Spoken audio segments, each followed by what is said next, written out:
Welcome to another episode of OutKast Radio. I am your host, Chris O'Toole, with my lovely producer, Gwen, and we have a special guest, Jen Schaffer. We're going to talk about can't talk, true crime tonight. And I am so lucky for her to be on because a lot of people have been asking about her and want to hear more. So she is going to be on tonight. Thank you for coming on, Jen. I Thank you appreciate for it. having me. Good to see you, Chris. Yeah, so we were having a great conversation backstage, and why don't we just go ahead and just do kind of like a little recap so we can tell the audience what we're talking about because I mean it was so good and it was really interesting, especially about murder, crime, true crime in Texas, especially in Houston right now with several bodies being found in the bayou. So why don't you kind of give us a little scoop on that? The Bayou City. The Bayou City's got something quite dark and sinister going on. As of the past month, the Houston Police Department has pulled 8 bodies from our bayous. Within the past year, we are now up to 18. 26. Oh, I'm sorry, 26 this Oh year. wow, So wow, seriously, you tune out for just a second to do something, you get back to it, and there's more, and it's oh and yeah. it's just compiling, and as of right now, HPD says that there's no active serial killer, that these crimes, if they are even crimes, are not connected, but I don't know. A lot of spidey senses out there are buzzing with the fact that there might be something really bad going on. And there might be a serial killer, there might be multiple serial killers, or there is someone targeting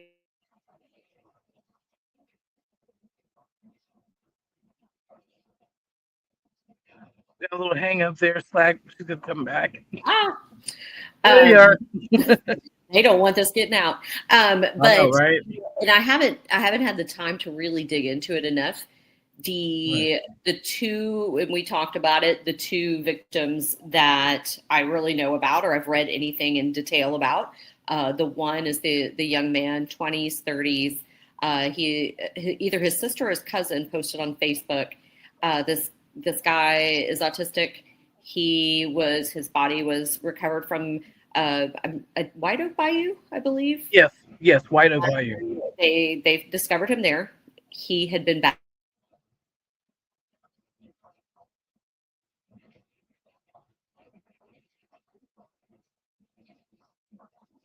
We have some technical difficulties. Is young, sweet, cute Hmm. student at my alma mater, University of Houston. Go Cougs! We're having a really good football year. We always have a good basketball year. Right. But Jade McKinnis was found near campus in a bayou near campus. She's 20 years old, so she went to a little party or a nightclub or something near campus. She walked home from there alone, I have young, 20-year-old and a 22-year-old that would frighten me just in and of itself. Them walking home alone at the dark off Scott Street, which is known to be a dangerous street. But she popped into a gas station, bought some snacks. They have her on video. She seemed fine. She was not stumbling. She did not seem intoxicated. She walked back to her place towards campus, and she disappeared. And then later they discovered her body in a bayou. Yeah, and then what we talked about previously, backstage is, it seems like there was a good chance that she knew her murder, like the victim knew Possibly. It's knew her it's just murderer. I feel like if they solve this case, which and Chris, you remember this because you were in Baytown. I think a couple Christmases ago, a young Sterling High School student was found in a park who was shot, and I don't know if they ever solved her death, and I can't remember. Smith. Yeah, Supposedly they did, but I didn't hear anything on the news about it. they I didn't follow researched up it. No, no, anything. a law officer told me that that the case has been solved, and that was talking to him on another case, but he never really got into the specifics. He just said that the case was solved. But at the Hmm. same time, there's still red flags. So I don't know. And I just I feel just like, think if they could go after this Jade McKenna's case, if they could solve hers, maybe that could lead to solving some of the other crimes. I feel like that's the one with the most to go on, just considering, she wasn't homeless. She's a student. She's a young woman. She's attractive. She's all these things, right? right. She's smart. She had her future ahead of her. I feel like that's just one where they could maybe get more until they can build a stronger victimology with her. They could, discover more. So if Right. they could solve that, then maybe they can solve some of the other cases. Because if you kind of look at where like the bayous are, especially like Buffalo Bayou, there's literally a club like suspended right over Buffalo Bayou. Yeah. You just go down, and I think that's where that crypt is, like underneath it. So supposedly a family crypt. But all of that there, anybody can just walk down Main Street. You know what I'm saying, and then walk close and then fall into the bayou. Where some of these people declared homeless that they found in the bayou. Were they living off the ways? Was it did they OD and just rolled in the bayou? These are like It things. just seems, here's the thing. And yes, some of them could be unrelated to any sort of foul play. They could Right. have been intoxicated. They could have been on something. They could have not known how to swim and fell into the water and drowned. I think, but we're talking 20. Thank you. Yes. I've got my producer / partner back there chiming in. But Hey, Amy, how's it going? they said, "Hey, Amy." So, but we have a lot of people. That's a Yeah. lot of people. And No, you're right. I'm not buying the apathy that's given out because they're homeless either. Because even if Right. they're, there Right. could be a possible serial killer, or we talked about maybe groups of people, something going on where they're targeting the homeless. That's not cool. We should protect all of our citizens. And I get downtown sketchy. I was in the cast unit for, for Harris County, and that's a part of our community supervision. So I walked that path, and it was it's sketch, and the people can be Yeah. sketch. Oh yeah. But, it still just doesn't. You've got to treat every single case with compassion. You got to give them Right. dignity, and you need to give the families some closure. So. No, absolutely, absolutely.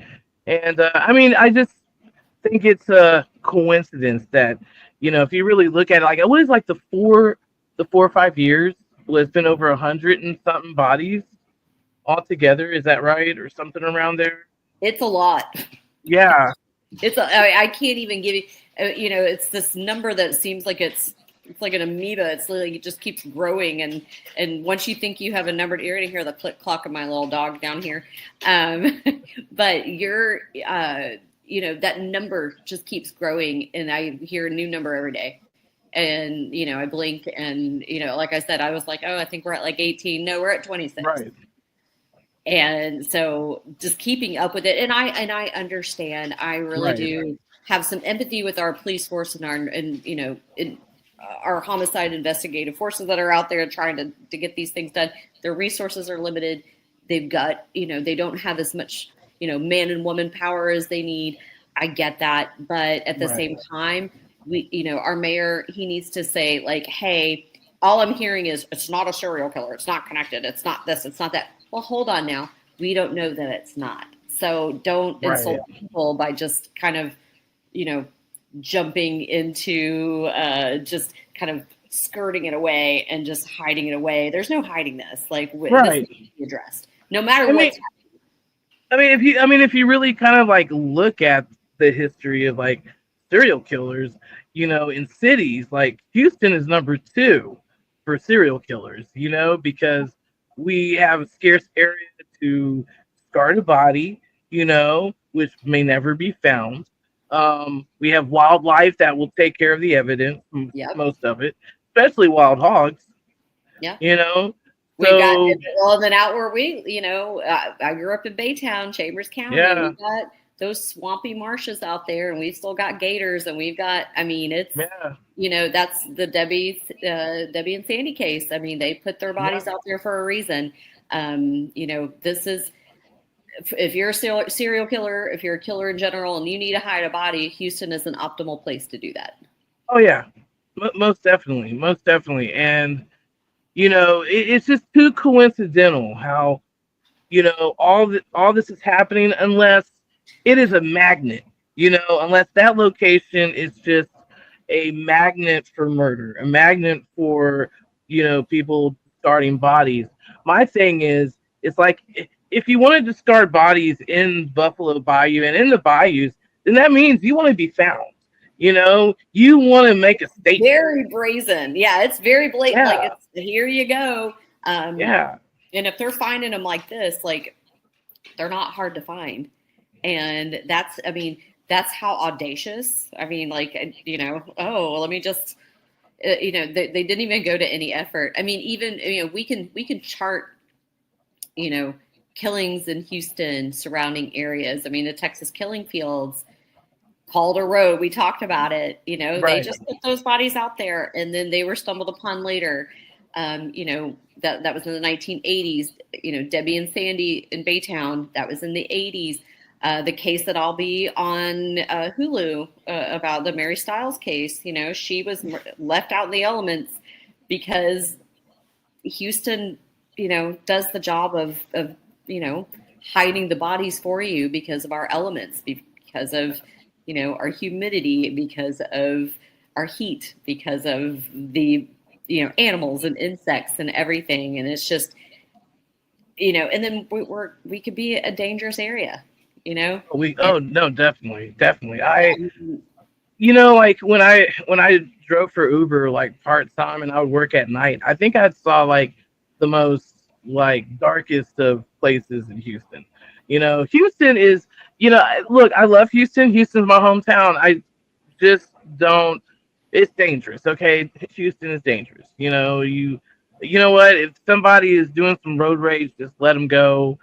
Don't Oh, even yes. bother. Oh my Don't God. bother to just disengage because you may get a bullet in the head. I mean, I've been shot at twice, like doing What? Uber. Yeah, yeah, I've been shot at twice.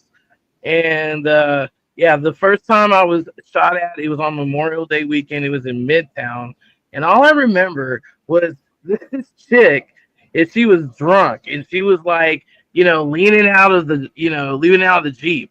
She was saying like, "You better stay there, bitch, because I'm gonna cap in your ass." Because there was just like so much traffic, and I'm like, "Look, man, I'm not gonna like talk shit to someone who just said that." I'm like, okay. And It's, then, yeah, you gotta, and with then road all of a rage, sudden, man, it was like snap, snap, snap, and I heard a bullet go fly past my car, and then that woman, and I'm like, okay, I drop these people off. I turn off my way bill. I'm like, there's no way in hell I'm going back over there. So I go to up north Houston, like near the spring area. I pick up these people. Guess what? I'm taking them to the same damn place. oh no. And I was like, no. And then about 6 months later, there was an incident where I was going to 45 in Rankin. I had a passenger in the car, and then all of a sudden, I just heard like gunshots. My ears were ringing, and I can feel the recoil of the gun, from the car, and I'm like, what the hell? And then by the grace of God, they didn't shoot up the car because obviously they weren't pointing in front. They were just motion. You know what I'm saying? Like gravity. Yeah. And by the grace of God, we didn't get shot and killed, but they did kill a woman before they tried to shoot my car up. Yeah, on the Gulf Freeway. And They that's, I shot her on the mean, feeder road. and that's, when people just dying for stupid, I mean, it's just nonsense. It's just, come on. That's A the thing portion about of them are kids who are doing, who are, kids, creating these. the kid from the UV, or I'm sorry, I think it was the Houston Texans game or Astros game. They were coming back on 610, and there was some road rage. 16-year-old kid shot and killed for what? It's just stupid. It's, yeah. I mean, so I lived over in Lindell Park. I live in Oak Forest now, but I lived in Lindell Park, and over there where the the train is, the Yeah. light rail. Yeah. I saw it looked like maybe a gang fight. I'm not sure. I'm sitting at the light and I see it, and it's this dude surrounded by other dudes, but he takes off his shirt and they're like hitting him with bats. He's not even fazed by it. He goes, takes the bat. Damn. It's one dude against these like four younger guys, right? Like the dudes are in their 20s. The one guy's in his like maybe 30s. He looks a little older, but he like it was a throw down. And I was like, Damn. I watched it. It's like, okay, I'm kind of entertained a little bit, but I'm also scared for everybody involved. And then I'm like, okay, light change now. And it's the longest light. And I'm the first car watching this thing. And I'm like, oh, and I'm like, I don't want them to see me watching them. And then, nope. So I'm just like, okay, go. Let's just go. Man, that's like totally like that, like on Montrose. When I used to live on Hyde Park, man, that was like a novella or something. Sketch. Yeah. Man, something was always going down, and you see these big, beautiful $1 million condos and shit, but it was like Thriller because they all came out at night, And oh, that was Montrose. Like you could go like one street, $1 million homes, next street, like, oh, there's a bunch of dirty needles. There's, prostitutes. There's, and then you just kind of go and you're like, this is the like patchwork quilt of like, yes, the Bayou City. This is it. I mean, it was so crazy. I mean, I saw some crazy stuff living on Hyde Park. I had a roommate, and we lived in an older, apartment or whatever, but it was a gated community. But he lived across the street from the sketchy ass apartment, and so the week we moved in, they found a body in the sketchy ass apartment, like in the dumpster and all that. Obviously, it was vengeance because over there, it's like back in the day, if you were a drug dealer, you better get like a dime. If you ever get caught having a quarter bag or something, they're going to ask you, like, where did you get it? Because you didn't get it from me and you didn't get permission to get it. You know what I'm saying? So that's how rough it was over there, And I remember this guy, his name was John. And John, just John. Yeah. I mean, I would see him, and you know what? I only saw him once as a woman. Okay, just one time, and it was just a silhouette of him. But his name was John. But like on the weekends, his name was Shantae, and he would dress up as a streetwalker, and he would get in these cars with people, and it was just right there on that Esplanade, on Hyde Park, and he had a boyfriend. We called him Debo because he was always high on crack or something. Because he would go and figure. Yeah, because he just got out of prison, and so he was like, blah, blah, blah, blah, like you could never understand what he was saying. And so when I took my dog Cletus out, he was like going in circles and I'm like, what the hell? And he was like, who is this dude? Like, what's going on here? So yeah, and then I remember waking up in the morning, taking Cletus out to get ready, and there's like blood everywhere. There's just like a trail of blood going down the sidewalk, and it's on the side of the pebble wall. And I'm like, what the hell just happened? And I see like flashing lights, and obviously, just another Tuesday. Yeah. And then I see Mr. Ron. So Mr. Ron was this older man. He had full blown AIDS. He was this really nice guy and all that. And he's just like bloodied, beat to a pulp. And I'm like, dude, Mr. Ron, I'm like, are you okay? He was like, girl, I'll tell you about it later. And I'm like, damn. Girl, yeah. They got time to talk about it right now. So I go and I take him out, and I see this guy, doing the, what's his name? I can't think of his name. The entertainer, the blind guy. Which one? Stevie Wonder. Stevie Wonder. Yeah, he's like doing that, like in the back of the back of the cop car, and there's just like blood all in this cop car. Like, I mean, it looked like a horror film, And I was like, was this the 90s, early 2000s? This was 2007. Okay. I think it was 2006, 2007 when this happened, or maybe 2005. It was around there. But I mean, I was like, what the hell? So this guy was high on PCP, and he bought some drugs from this dealer, and so he felt like he got screwed over, and so he went and jumped over the cast iron fence that had spikes in it, and he Oh, lost his footing, and the spike went through his foot, and so he was just hanging there and oh, all that, and yeah, and then it ripped through his foot, and then but he was on PCP, so I guess he didn't feel it's nothing. like, oh, it's Yeah, fine. so he went down, I guess he was knocking on doors or whatever because there's like a trail of blood everywhere. So he goes to Mr. Ron's door, thinking that that's the drug dealer's door, but it was the next door. It was like the next door over. And so he opened the door. He's like, "Can I help you?" And he just went in there and beat the shit out of him, not knowing he has full blown AIDS. And then this guy's blood is everywhere. So not only that, he had his blood everywhere, he just made a very bad And poise. that's a 2005 Tuesday in Montrose. Yes, These yes. people who live there now have no idea. Well, Oh, the drive by. There was a drive by. Something told me, like, look, man, like there was strange stuff that happened in Montrose. I would always see like shadows, just like black shadows walking by, or whatever. Well, I came home from work. Something told me, get in the gate, get in the gate, and it was like really loud, like, get in the gate, get in the gate. So I go and I get into the gate, and right when I did that, because I saw a car going the opposite direction, it was a drive-by. They went and shot up the apartments next to me, and then like shot my car and shot some other stuff. Yeah, yeah. And I mean, if I was there, I would have probably gotten shot. well, I'm glad you weren't there. Yeah, I'm glad I wasn't there either. Like, that sucked for Well, I me. mean, so talking about Montrose, and it's funny because right now I'm working on season 3 of my podcast, and we are doing or I'm doing Dean Coral Yeah. and the Candyman. So for people who don't know who that is, and if you're from Houston, shame on you. But Dean Coral is basically the John Wayne Gacy of Houston. I call him the Yes. John Wayne Gacy of Houston. He, with 2 accomplices, possibly more, killed 29 boys and young men between 1970 and 1973. Now, Montrose has a lot to do with this.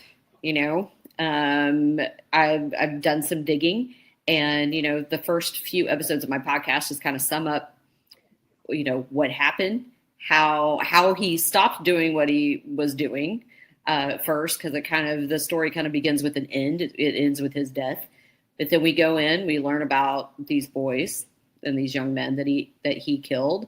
We learn about the kids that worked with him. He recruited 2 teenagers to work with him to do this. We learn a little bit about him and his background, but then there's this part of this with theories that abounded that and continue to grow. Really, the more people look into it, that Dean Coral was a part of a syndicate, so a part of a group of sex traffickers. Yes. Were doing this in the 1970s, and that John Wayne Gacy was actually connected to this syndicate as well. So I went on that, and I was like, okay, let me dig into this and let me see Right. what has legs. And it's gone pretty deep, and it's a lot. And Yeah. I'm on the side of there's something going on. And it's and Chris, we talked about it, and we talked about Yeah. there might be bodies of boys that have not. And I've talked to Dr. Sharon Derrick, who was the forensic anthropologist on the case. She actually identified 11 of the remains that were not identified, because a Yeah. lot of these boys were found buried in a boat shed and buried on a beach and buried Right. out Yeah. by Lake Sam Rayburn. So they had this arduous task of figuring out what bodies belong to who and who these boys are. And but she solved 11 of them, but she thinks that there are more bodies definitely out on High Island. And that, I feel like we should go out there. Mark Scott is one of them. Mark Scott is one of them. There's another couple victims. There's victims that, there were a lot of missing boys during this time.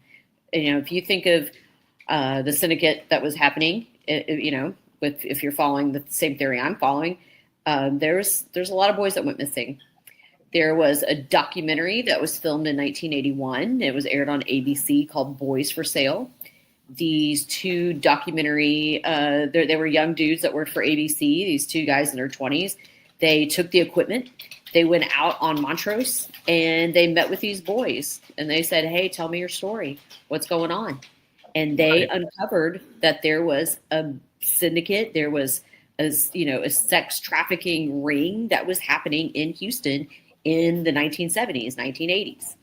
And I definitely believe that. Yeah. And you could find this documentary on YouTube. It's there, and it features a young Mark McKinnon, who is a journalist. He's been on The Circus, the political docuseries that came out for a while, I think on HBO. Features a very young him, and it features a young Dr. Tom Philpott, who was a professor at University of Texas. And what is this? And what's this called again? It's called, if you look up Boys for Sale and you type it into YouTube, type in 1981. The show that it was on, Boys for Sale was a documentary. The show that it was on was called Alternative Views, and it was filmed in Austin. And so if you go in and you start to I just jotted down every name I could, jot down every story that I could, jotted down everything that they found out, because they found out a whole lot of information, but at the time they could only share so much because of legalities. They don't want to get them in trouble. So, but come to find out, some of the biggest banks in Houston and Dallas were trying to kill the story. And they were mucking it up bad, getting the story out there. And they did a good job because not a lot of people know about it. And so I've started digging into it. I'm about to actually tonight record episodes 3 and 4, but I've done 1 and 2 that kind of delves into it. So if you want to, those are up and ready to go. If you want to go check those out. Oh, absolutely. Absolutely. And hey, please, I don't know if I sent you an invite or not, but I created a Facebook group called The Rabbit Hole. So things like this, yes, please be on it. Please, put your podcast on there. Also to put anything that you have relevant to the story, so everybody can dig deeper in that rabbit hole, because, knowledge is power, and that's what I try to tell my kids.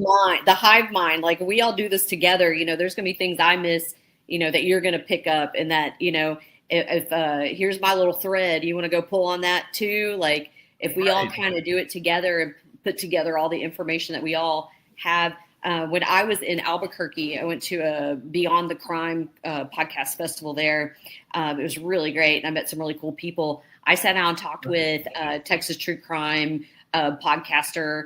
Another chick that had one, I think it's called This Is Fucked Up, was her podcast. But she's done some digging, and so I'm like, you can tell she stays up late, drinks her coffee, Jolt Cola, whatever she has, and she's just putting it all together. I think all of us, if we all got together, we'd solve it all. Oh yeah, most definitely. The True Crime Collective. I think we could do it.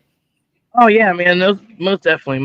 I have friends. I think one of my friends, Sarah Pelkington, she's been wanting to talk to you so bad, and is she the one with information about Debbie and Sandy, or is she just with general? Oh, you're talking about my aunt, right? Oh, I need to talk to your aunt about. Yes. We definitely need to. I need to go ahead and schedule that. You know what? I'm looking for something, and so if anyone can help me with this, I'm looking for, and I messaged you about it as well, so I'll just kind of blast it out here. I'm looking for the TV show Current Affair. Okay, it was a TV show that ran in the 80s, 90s. If anyone's good at archives and looking this stuff up, I'm looking for a 1986, 87, I believe 87, could be 88. It's an episode called Hunt and Chase, and it is the Debbie Merritt, Sandy Terrell case is featured on this show. I had it on video. I had it on a VHS tape. But you remember Ginger, my dog Ginger? Yes. She ate it. She ate it, and so it's gone forever. So my copy's gone. I know somebody's got to know somebody that knows somebody that has. I'm hoping. I looked up the actresses that were. One of the actresses that was in it was David Maxwell, the Texas Rangers. It's his ex-wife. She was one. I think she was Debbie. And then there was another woman who was an actress back in her days. She played Sandy in the dramatization. So I was like, maybe I'll reach out to them, see if they have a copy. But I'm looking for that. So if you guys out there know how to find some archive stuff and know where this is, 1987, 1988, a current affair, Hunt and Chase is the episode. No, most definitely, because that is like really good article information, even though they kind of like, kind of distorted the truth a little bit about like, what was going on. The extent of the Hunt and Chase. And and I think these games happen. I think that, it was the episode was definitely manipulated, and, there was definitely some false information put out there. Right. What it does have is a lot of just like archival footage of the case from back then. And I remember it because I watched it because my dad was on it, of course. So I watched it a lot. Right. And I took it for show and tell. And my freshman year for debate class, I took it as show and tell, which is, I'm sure my teacher was like, okay, weirdo. Here's my dad, and this is murder. It all started. That all started here, yeah.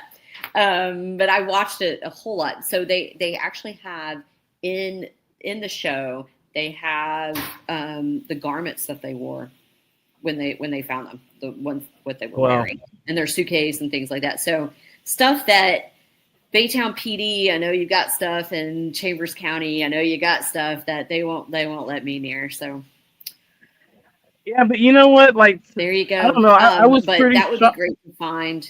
Yeah, we've got some things in the works. I've got a producer, we're talking about a show, putting something together about it. We've got a production company interested in a sizzle reel and all that kind of good stuff. But all the footage that we can get is what we're looking for, archive stuff. Right. Yeah, and it's I don't know, it's just weird, how evidence can be overlooked. You know what I'm saying? If there wasn't anyone important involved, right? In the disappearance, right? I'm sorry. Go ahead. Well, I think we're what we know now, right? Like, so we've read a lot. True crime has come a long way from where it was back then, and I think that for me, when I did the Debbie and Sandy case, and I'm still working on it because I'm working on a book to get it all really compiled together. But I just want it to be right, so I haven't put it out there, and I've got people interested in publishing it. I just want to make sure that it's right. I don't want to mess up anyone's life if I'm wrong. I mean, I see it as a very heavy responsibility, so I'm just not going to be willy-nilly about it. Podcast, that's a different animal. I can say whatever I want. I've got theories. I've got things. But if you write it down in a book, and like, I want to make sure, everything's checked. So, but looking at the whole picture, right? Looking at the environment, looking at what was going on around it, looking at, they're so just focused on like, here's the crime, but all the context of it, it's like they forgot. And, the devil truly is in the details. So just this is kind of what I'm doing with Dean Corals. I'm like, okay, the boys went to this evangelistic temple. I want to find out who worked there, who knew like everything that was going on at that time, on that date that they disappeared, what was near there, what was going on near there. Yeah, come to find out that the bowling alley that two of the other victims disappeared from was like right down the street, half a mile away. You know what I mean? So it's like, and realizing with the Dean Coral case in particular, we can even say that somewhat with the Debbie and Sandy case, is that we're going on stories that aren't necessarily fact, right? Right. Like with Dean Coral, the stories that we know about everything were told to them by Elmer Wayne Henley Jr. and David Brooks, the two teenage accomplices. Right. Why are we claiming this as fact? And how? Correct. How And so with the Debbie and Sandy case, we've got stories. Again, we've got stories. We've got people talking about this hunt and chase thing. People, all it is stories. So if we can't claim that as fact, then the theories the theories have to be there. Like you have to have these things called conspiracy theories, because there's no other way that you can go about looking at this. All of it's theory at this point.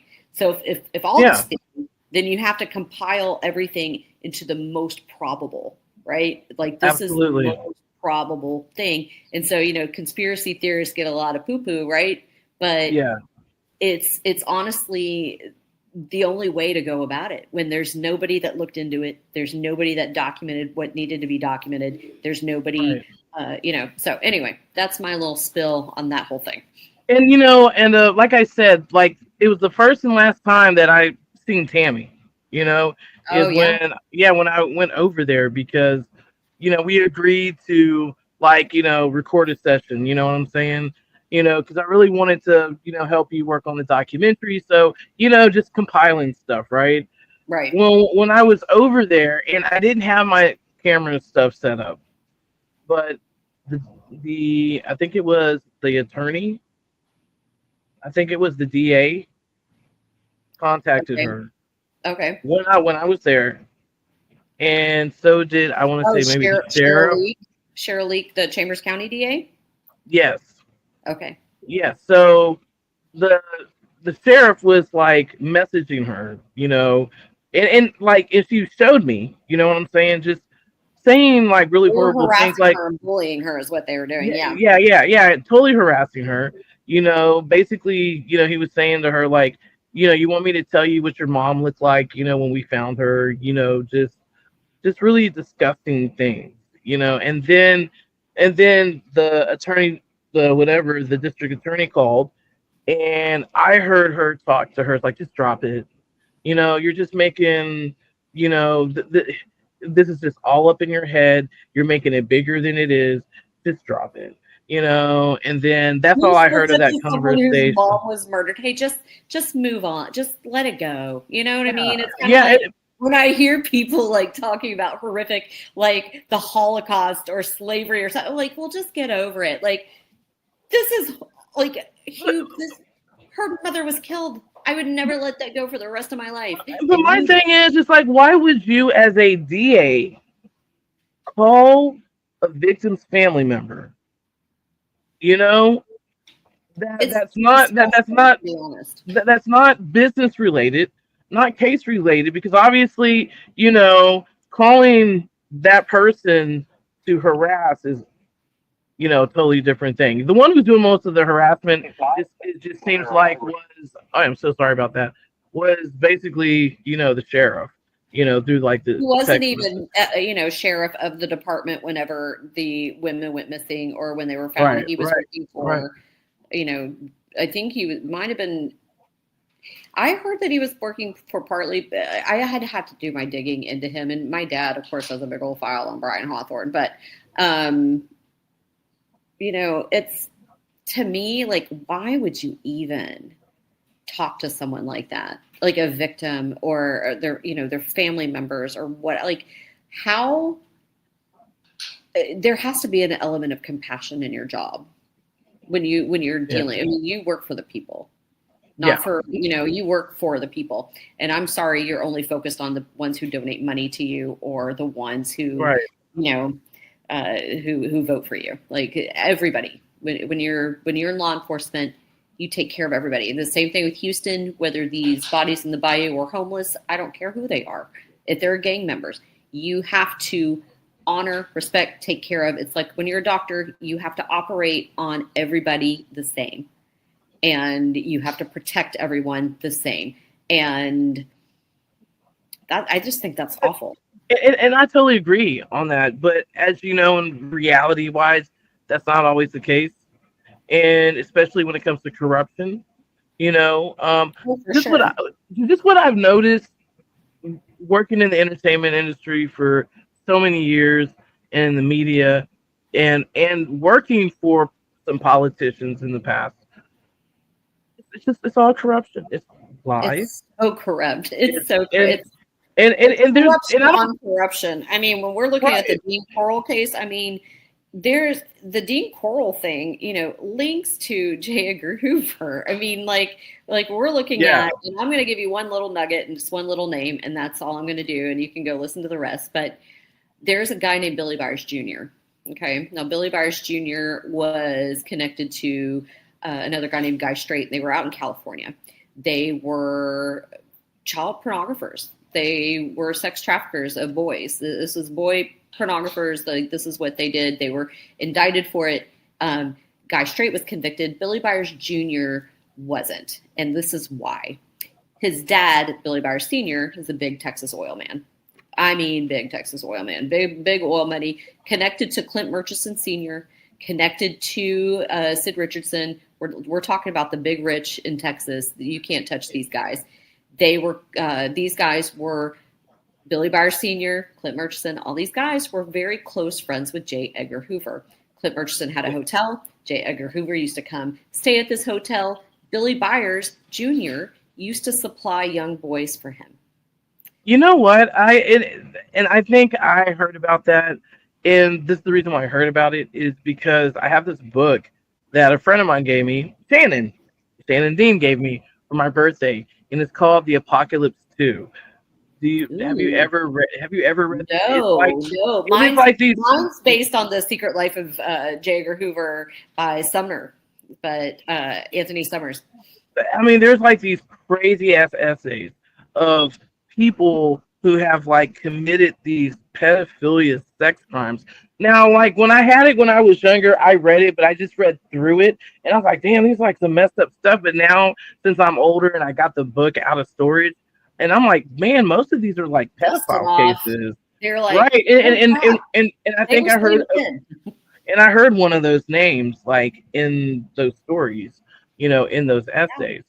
So yeah, and I was thinking about doing a podcast, basically doing an audio podcast, about what I can find, on those stories and all that, because I pull it out, yeah, because I can guarantee you that there are books that corroborate everything that you read there, that they were saying it, and it's probably an old book, right? They've been saying this. Yeah, I think this book is about like, I want to say 15 years old. It's probably older than that. Right. It was probably in the 80s or 90s. Well, I know it was after John Benet Ramsey. I know that. So because it had the case, Well, there's a connection there with John Benet Ramsey. Yeah. I'll give you one more little nugget, and then you have to go listen to my podcast. But there's another sex trafficker named Francis Sheldon, who had an island called North Fox Island, and this is back in the 1970s. Yes. Yeah, and he bought this island. He's a wealthy dude, trust fund baby. He built this island, and he installed an airstrip, right, for his private planes to come and fly in. Very Epsteinian. The builder of that landing strip was John Benet Ramsey's grandfather. What? Yes. And not only that, they used tax dollars to get it done too. So way to go. Yeah, see, and like, look, even like the stuff that I kind of found out, with Bay Oaks Harbor, the history, like from the 1800s and everything, basically what it boils down to, what energy was saying through, the device, basically when you put it together, is that there was child trafficking going on within the Balin orphanage. Not only that, they were hanging children, they were killing children, they were. I want to know more about that. We need to talk about that because I want to know more about that. Yeah, and it all pointed to the I can't even the Mason. Yes, the Freemason building.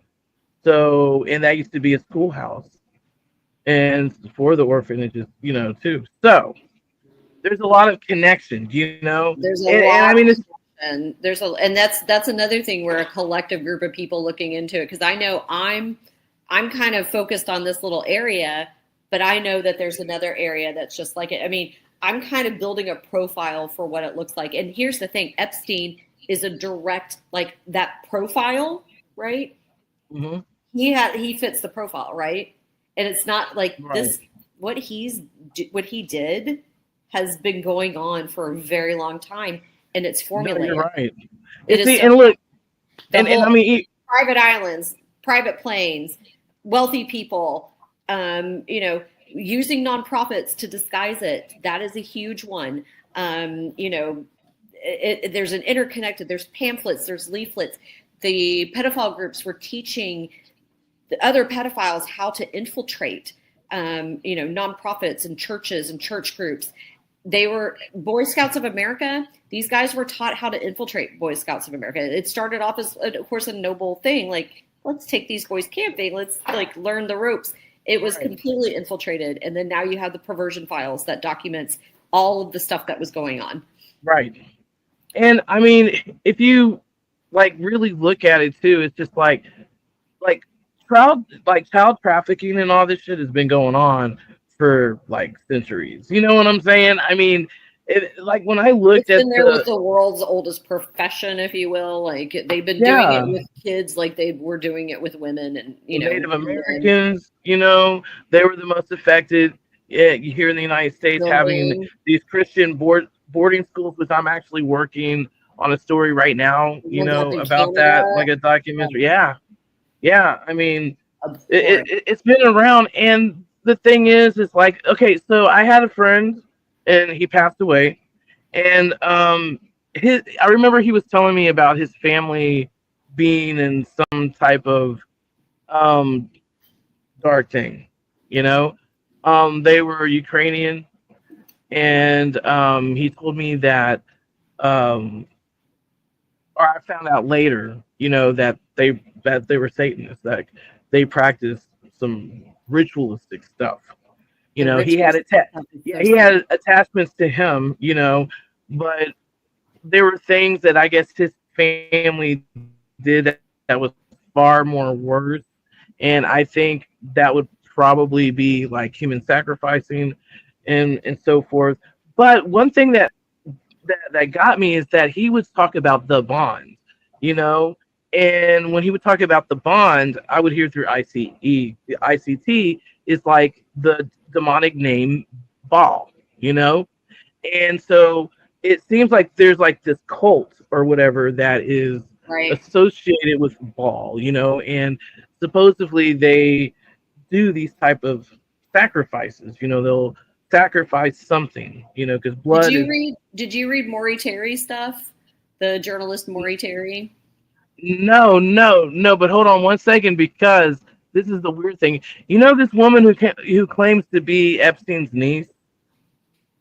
No, I don't think so. Okay, so she claims to be that she's Jeffrey Epstein's niece, and that the whole family, they're Jewish, but they live a double life, and they're Satanists, and they're in like the I guess like the cult of Baal, And then she said it's the bond, and my friend was saying the bond, and when he would say it, his voice would change.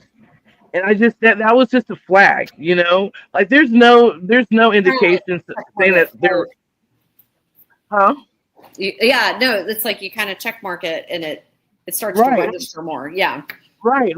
And I'm not saying that she's not. I mean, it could be a pure coincidence, Right. But I just thought it was odd that she said those things. And here I interviewed someone 4 years ago who kind of said something similar, And so, yeah, that just kind of put a red flag. Like, was there that possibility that Jeffrey Epstein's family is tied to some type of cultural realistic, there's a lot of theories. There's a lot of theories stuff, that a lot of high up people were. I mean, I try not to be a conspiracy theorist. I really try not to. It's a far-reaching one, and that's why when going back to Maury Terry, he's the one that links that he says David Berkowitz, the son of Sam, was not the only son of Sam. Which when you watch that documentary or that docuseries, you kind of like, he's onto something.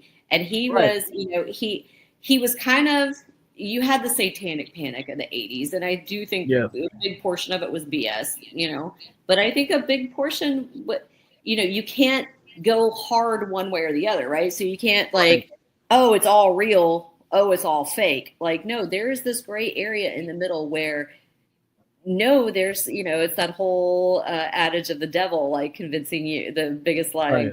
was convincing you that he didn't exist. But no, there's some shit that happened. There's some weird Yeah. stuff that happened. That there has been some weird stuff that happened. There are some secretive, dark, sinister things going on that were going on, that probably are going on still.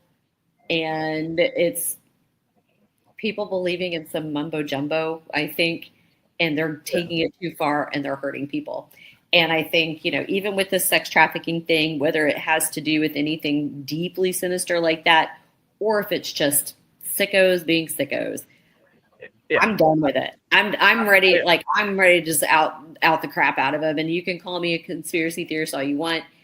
I think part of it, it's like we always known that we've got to protect our daughters, and we do absolutely. But I didn't know that this boy thing was so bad, and how we've let down our boys. And right. so it's just, I'm kind of at a point where I'm just like, if I find it out, and I'll research it first, and I'll make sure it has legs, or I'm going to put out, hey, these are some Yeah. coincidences. Check them out and check it, because it's at the end of the day, it's worth it. It's worth, if we Right. find out something, then it's worth it. Well, like going back to Satanic Panic real quick, um, my personal experience when I was younger, when we lived in Texas City, is my cousin and I, we cycled 25 miles a day, and so we decided to go down, I guess like I forgot what it was called, the not the dam, but I can't remember what it's called. But anyway, the skyline. So we decided to go and cycle over by the skyline, and then there's like Dead Man's Curve, which is like this really sharp curve. And at that time, there was like forestry like on the side. Well, he had to go to the restroom, and so we stopped, and Was this the he was 80s, by the way? Hold on, yeah, just real yeah, quick. yeah, yeah, yeah. This was the Okay. '80s, Yeah, and because he we're talking 80s, right? Okay. yeah, yeah, yeah. We're talking '80s, and he was like, "Hey, Chrissy, come in here. Look at this." I go in, and like they tore down some trees, and like there was so much like thickets, right? So it looked like a wall, like you came into a room, you know. And there was like a makeshift like table out of twigs, and there was a bowl, and this bowl had like blood in it, like it just stunk, and It kills everything like something. that. Yeah, and so like he pissed. We just got on our bikes, we left. We went and told our uncle because he was a cop at the time, and we told him about it and all that. But here in Baytown, I do believe that satanic rituals still go on, especially over here down the road where I'm from, like off of Ferry They Road. were You definitely back know, in the day. Yeah. yeah, and I mean, it like not even 5 6 years ago, we found where they were doing a satanic ritual underneath one of the ports. Where I guess where they used to have like summer school or whatever, or summer camp over at the Methodist church and all that. Okay. So they have a picnic area that's roofed, and yeah, we went there one time, and it was like a big huge circle, with candles, and yeah, it's pretty insane. And and some of it's so like hokey cheesy. It's Yeah, kids went to Hot Topic and got some candles or whatever. But it's when there's harm. They can right. go do their silly things, whatever. But if you're harming animals, you're gonna piss me off. If you're harming people, if you're harming kids, you're gonna Right. really, But see, make me but see, really. that's Then what I got want to me. snap to you. But you know, I think in that, here's the thing, and I didn't know this. My friend Sheila told me, because her dad in 85, 86, he went out to like bar, he was probably in his 20s or 30s. But she said that rumors around the bars back then were that there was some sort of satanic thing with Debbie and Sandy, that was the rumor back then. And I mean, so if you look at 85, okay, Right. 85 in Baytown, you've got September, you've got Carolyn Hahn, little 11-year-old girl who was killed in her apartment complex. And then in October 31st, Halloween, You have Mary Styles, and that's what I'm going to be on Hulu. Texas True Crime is the name of the show. Mary Styles is the episode. You got Mary Styles killed on Halloween, right? And, we know who killed each of these little girls, and it was different people. I still think that there's some things that weren't uncovered that should have been covered. There's an odd coincidence with the two cases. One, the girls, several coincidences, sorry. So you've got the girls' ages. They're the same exact age. They both lived in apartment complexes. One's in Mont Belvieu, one's in Baytown. The oddest coincidence is that their fathers worked together. Not at and so when I first heard this, I figured, oh, their dads worked together at Exxon. Well, thousands of men and women work at Exxon. Yeah. No, they worked for a plumbing company, a plumbing and AC company that had like maybe 8 employees. Whoa. Yeah. It's called Young's Plumbing. Okay. So I know exactly who you're talking about. And so these we two dads, actually used them a couple of times. Well, so the two dads of these girls, Gary Stiles, Mary's father, Carolyn Hahn's dad, Frank, I think his name is Frank Hahn, they both worked for them at the same time. Daughters are killed with like a little over a month of one another. They're the same age. They live in apartment complexes, and then here you go. Each of their deaths are attributed to completely different people. Wow. I kind of want to see the files.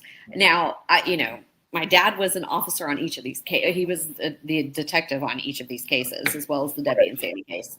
Right. So, I have to talk to him carefully about it. Like, I don't want to, stir up anything, but, right. And I don't want to give away what happened with these girls, because you can go watch the show and find that out. Absolutely. But all of it's fishy. All of it's fishy. And it's just everything's fishy about it. And that's just, to me, is just one thing. It seemed like it's like with the HBD thing and the Bayou bodies. It's like It was rushed off. Like when a coincidence is too strong, like a very strong coincidence, there's something more there. Whether it's mild, whether it's massive, there's something more there. And I feel like it was just kind of looked over.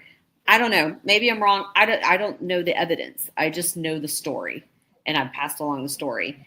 I did FOIA on it just to see if I could get anything, but because they were children, of course, those are sealed. And especially with the Mary Styles one, because of who was convicted of her murder, that's a whole other thing too. So. Well, thank you, Jen, for being on tonight. I greatly appreciate it. And I know we could talk forever.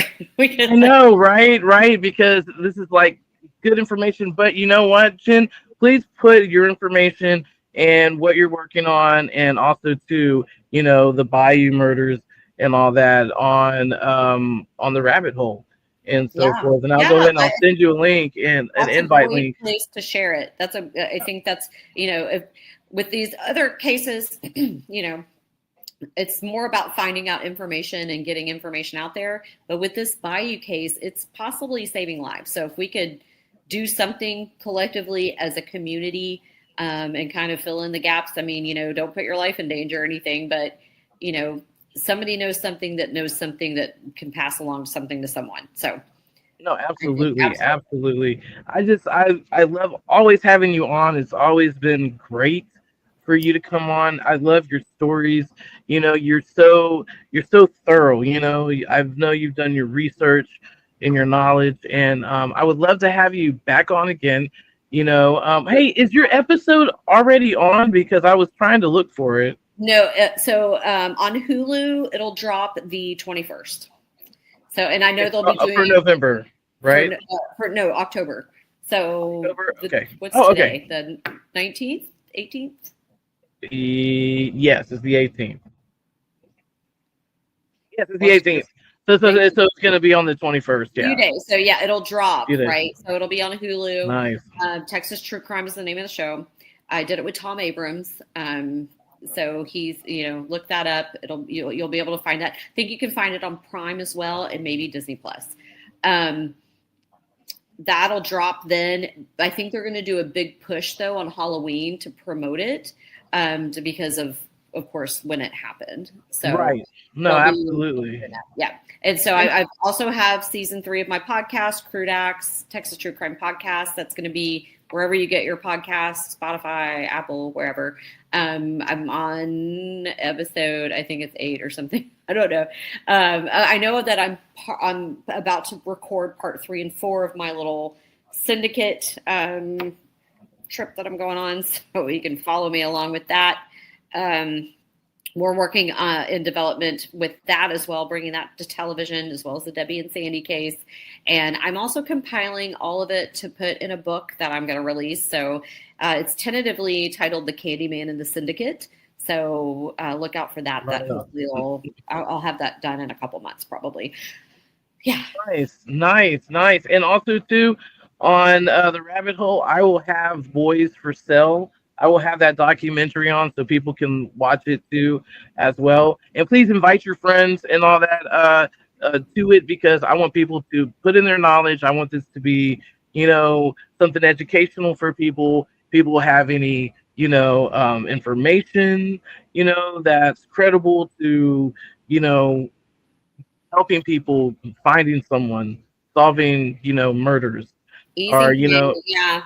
Helping people, easing pain, telling stories that need to be told, honoring victims and honoring their families. That's just what it's all about.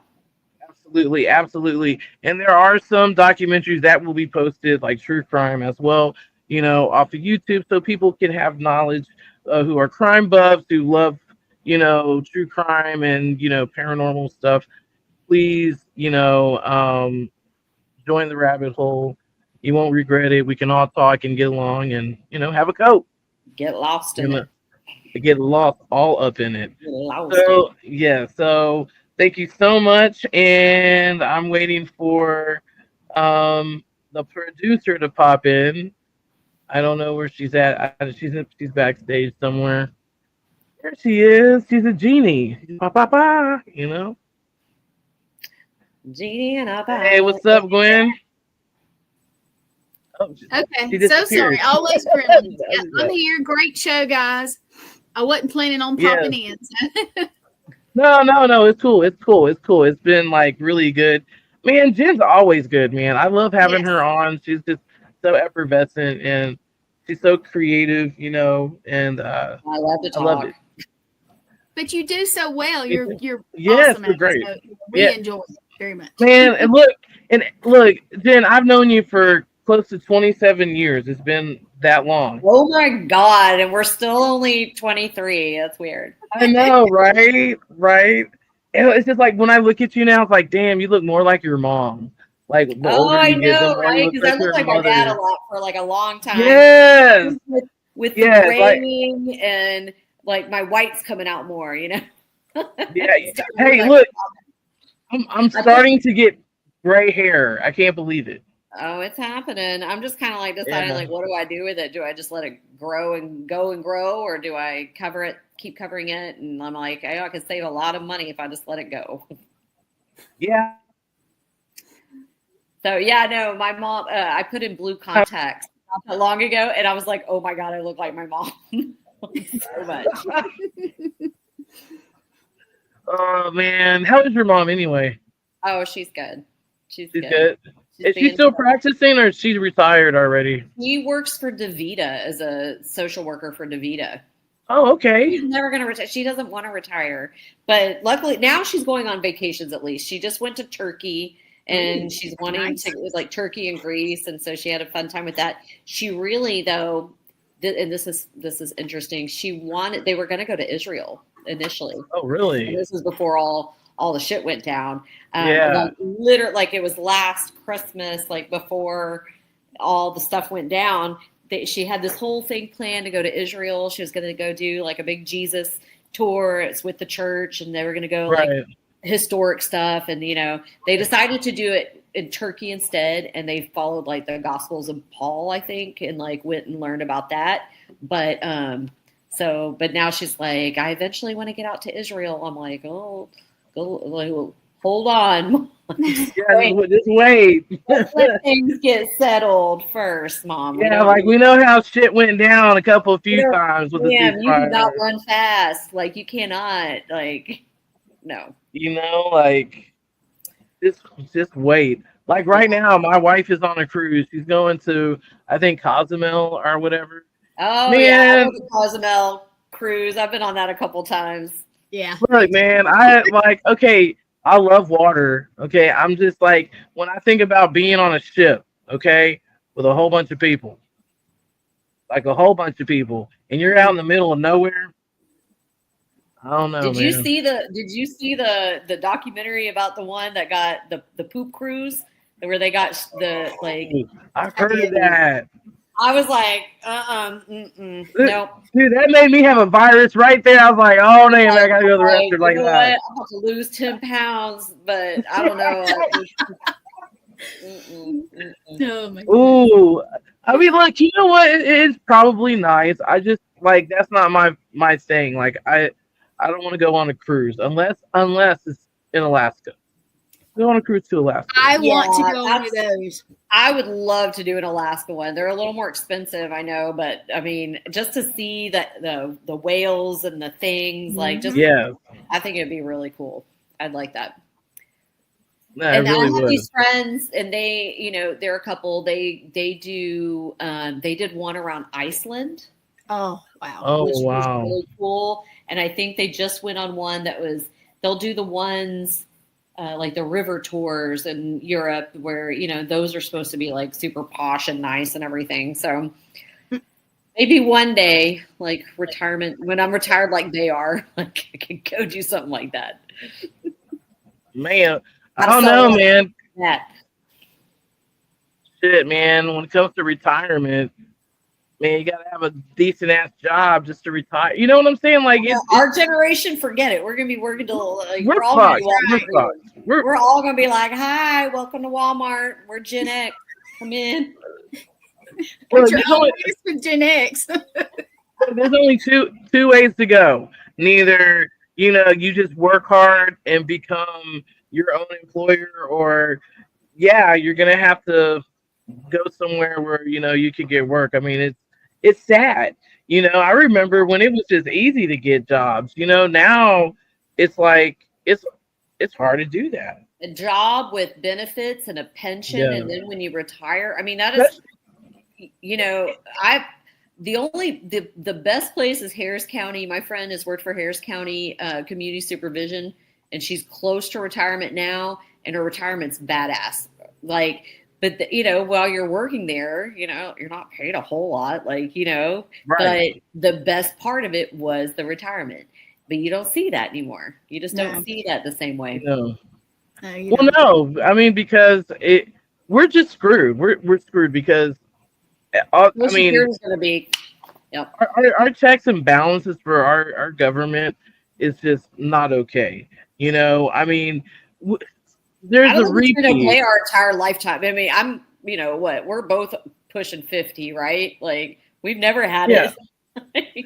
Yeah, but I mean, at the same time, we can't just make it worse.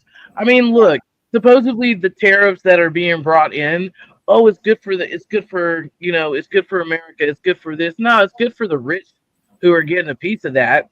It's not good for us. It hurts us. You know, I lost one of my freelance jobs because most of our products come from China. So I'm expendable because I'm freelance. So, you know, they let me go. You're more than they want to spend is what, like, when they can get it cheap. Yeah. And then I have a friend who owns like a really well respected processing company who makes like mics and all that, condenser mics and shit, you know, for studios and everything. And I mean, like, well known artists used her stuff, and she was forced to sell because she had to everything 100% comes from China, like all her components, you know, for the processors, you know, for the mics and everything. And so in order for her employees to keep their jobs, she was forced to sell and retire early. You know, and when you hear forced retirement, you're like, I mean, we're living a day and age like someone's wanting to work and you're forcing them to retire. Like, you know, I had to retire because of an injury. And yeah. I will tell you, I went from working in the hospital, then I was a paramedic for years. I got injured, and then I had to retire. And now with certain things, I can't go work a 9-to-5 job because my body just won't let me. But it sucks having to retire either way. And having an injury or an illness or anything, you know, Yeah. you know, when you hit our age, your joints are like, I'm not doing that anymore. You know, I work at a wine bar at nights, and just opening a wine bottle at this point, I'm like, my elbow is just gonna, my whole arm's gonna fall off it eventually. But like you Yeah. just your joints are like, I'm not doing that. I'm not doing it. You could want to do it all you want, but I'm not doing that. And it's just like, man, and the limitations of your body, it's just a real thing. Yeah, I mean, look, it's not for the weak. I'm telling you. I think I would have been okay, and you know, a little bit more years on me if I didn't take that damn Moderna shot. That's what fucked me up, was the Moderna shot. You know what? I have to do think like the correlation of after I took Moderna too. And I haven't had any sort of, I had to take it because of travel. Like you had to, like that, like we were going, we had a thing where I think we were going to Cabo, and I had to get it before we could go. Like you couldn't take your flight. And I'm like, I don't really want to do this, but okay, whatever. And yeah, I mean, if I start to kind of joint my, like kind of combine like my joint pain and with that, there probably is definitely, you know, a correlation there. Well, I have a question. Have you guys ever heard? I can't remember which shot I had, but ever since then, I have a lot of eye issues. One day I can see. Now, I wear glasses, but I mostly have to have them for reading, or like I'm on the screen, you know, that kind. Have you ever heard of anybody have eye issues? Yeah. Have a what issue? Eye issues, because one day I can see pretty decent for me. Then the next day I can barely. I mean, it's weird. It just kind of. It's day to day. And my eye doctor says, oh, everything's fine. And I'm like, well, there's one thing that I know. I know people that's had issues, but I don't know about eye issues. And I'm just. So, like, I don't know if it's from the Moderna or not. Everything's connected. Yeah. Yeah, it is. I don't know if it's from the Moderna shot or not, but the doctor, when I went to, you know, to the eye doctor, he was concerned because my left eye got worse. And so he was like, okay, well, because they put me on, was it prednisone or whatever, you know, prednisone, and it will mess up your eyesight for a little bit, but supposedly when you get off of it, your eyesight goes back to normal or whatever. And so my eyesight never really did go back to normal, my left eye. It's hard when you hit our age bracket because stuff does start to fall apart. But you wonder though, has it been made worse? Like, has it escalated because of, I mean, we're the generation of all the vaccines when we were kids. Yep. We are the generation of antibiotics being prescribed like it was it's candy. I mean, it tastes like candy. We were drinking that pink stuff. You know, I'd like sneak in there and get a little more. Give me a shot. Like we are the over medicated generation of like 70s, 80s kids that we were poked and prodded and prescribed stuff. I mean, I was prescribed Vicodin for tonsillitis. You know what I mean? Like they were over prescribing everything. And to get Vicodin now is like pulling the teeth out, man. Dude, your arm can fall off or get it, and they don't. Oh, take some ibuprofen. It'd be okay. Oh yeah, no, I had here's some Tylenol. Tylenol 3, and I'm like, when I hear my other friend, my sorority sister, she's like, "You didn't get morphine." I'm like, "You didn't get morphine?"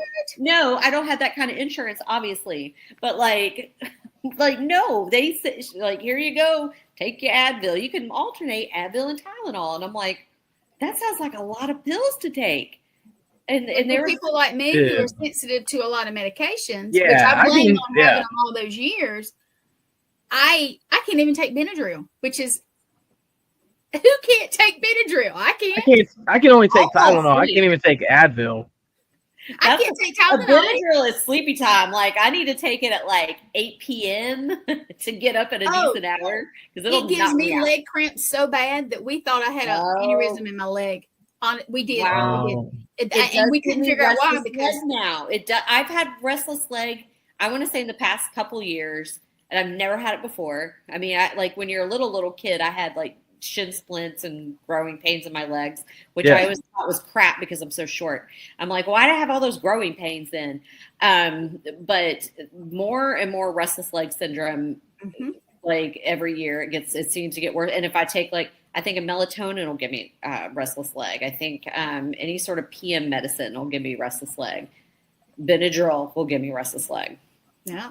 See, well, you guys, I mean, I know we love talking, but I'm going to at least cut play my commercials and get us off of here. And you guys can talk. I'm going to go. I'm getting my master's right now. So I've got a test I need to get ready for. So, all right. Hey, so congratulations. Say good night, you guys.